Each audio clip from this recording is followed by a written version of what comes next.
నమస్తే ఫ్రెండ్స్, నా మాట ఫుడ్ ఛానల్కి స్వాగతం. ఈరోజు వీడియోలో గోధుమ పిండితో బాదుషాలు ఎలా తయారు చేయాలో చూపిస్తానండి. ముందుగా ఒక గిన్నెలో 1 కప్పు గోధుమ పిండి జల్లించి వేస్తున్నాను.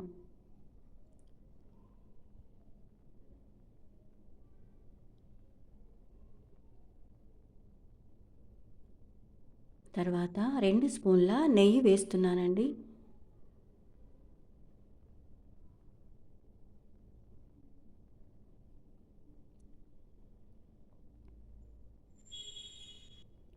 కొద్దిగా సాల్ట్ వేస్తున్నాను. 1/2 స్పూన్ కంటే తక్కువ వంట సోడా వేస్తున్నానండి. యాలకుల పౌడర్ వేస్తున్నాను. తర్వాత పిండిని బాగా కలుపుకోవాలి.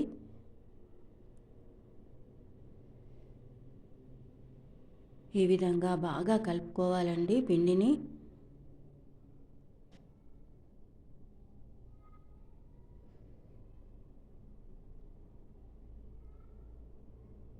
ఇలా పిండి ఇలా పట్టుకొని చూస్తే ముద్దగా రావాలండి.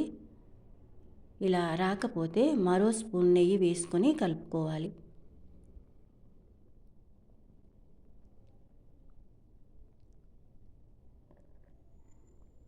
రెండు స్పూన్ల పెరుగు వేస్తున్నానండి. పుల్లటి పెరుగు కాకుండా టేస్టీగా ఉన్న తాజా పెరుగును వేస్తున్నానండి. పెరుగు వేసిన తర్వాత ఈ విధంగా కలుపుకోవాలి.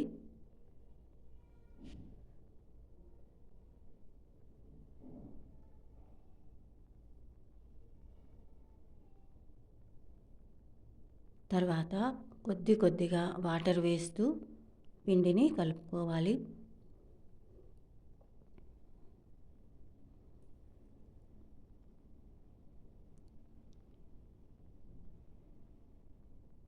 ఇలా కొద్దిగా వాటర్ వేస్తూ పిండిని కలుపుకోవాలి.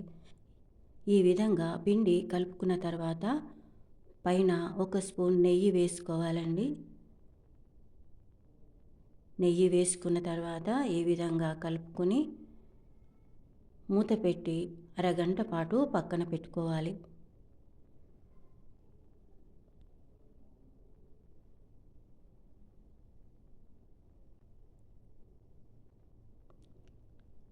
తర్వాత పాకం రెడీ చేసుకోవాలండి. స్టవ్ ఆన్ చేసుకుని ఒక గిన్నె పెట్టుకున్న తర్వాత 1 కప్పు షుగర్ని వేస్తున్నాను.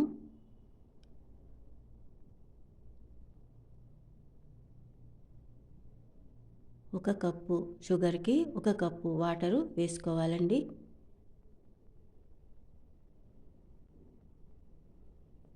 ఒక కప్పు గోధుమ పిండికి 1 కప్పు షుగర్ని తీసుకుంటున్నాను.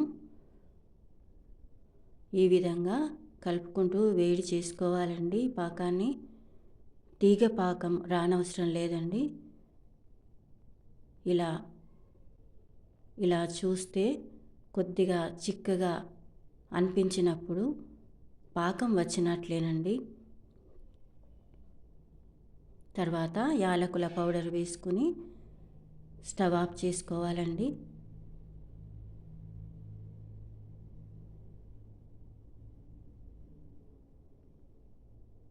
తర్వాత బాదుషాలు రెడీ చేసుకోవాలి. అరగంట తర్వాత పిండి ఈ విధంగా ఉంటుందండి.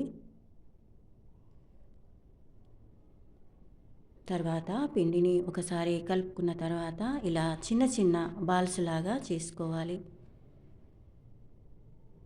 ఈ బాదుషాలు చిన్నగా అయినా పెద్దగా అయినా నచ్చిన సైజులో చేసుకోవచ్చండి.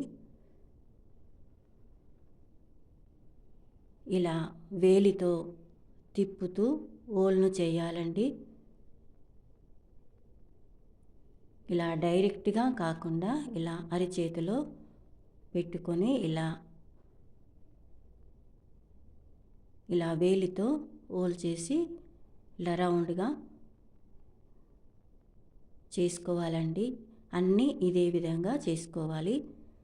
తర్వాత స్టవ్ ఆన్ చేసుకుని కడాయి పెట్టుకున్న తర్వాత తగినంత ఆయిల్ వేసి కొద్దిగా వేడైన తర్వాత బాదుషాలు వేయాలి. ఆయిల్ ఎక్కువగా వేడిగా ఉండకూడదండి.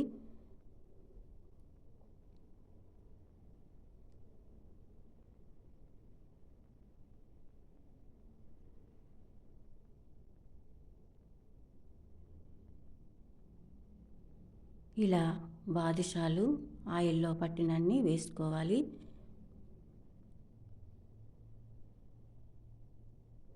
ఇవి స్లోగా పైకి తేలుతాయండి. తర్వాత నెమ్మదిగా ఒకవైపు నుంచి మరోవైపుకి ఇలా టర్న్ చేసుకుంటూ వేయించుకోవాలండి. లైట్ గోల్డెన్ కలర్ వచ్చేదాకా వేయించుకోవాలి.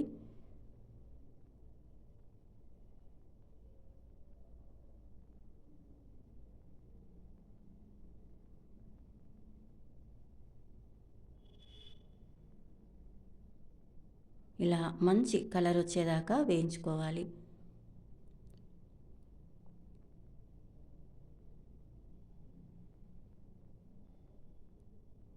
తర్వాత గిన్నెలో వేసుకోవాలండి. ఇప్పుడు స్టవ్ ఆఫ్ చేసుకున్న తర్వాత మిగతా బాదుషాలు వేసుకోవాలండి. ఆయిల్ బాగా వేడిగా ఉంటుంది కాబట్టి స్టవ్ ఆఫ్ చేసుకోవాలి. తర్వాత ఇవి స్లోగా పైకి తేలిన తర్వాత స్టవ్ ఆన్ చేసుకుని మీడియం ఫ్లేమ్లో పెట్టి వేయించుకోవాలండి. తర్వాత పాకంలో వేసుకోవాలి. ఈ విధంగా రెడీ చేసుకున్న బాదుషాలు చాలా టేస్టీగా, పైన క్రిస్పీగా, లోపల జ్యూసీగా ఎంతో టేస్టీగా ఉంటాయండి. చూశారు కదా బాదుషా తయారీ విధానం. Thank you for watching.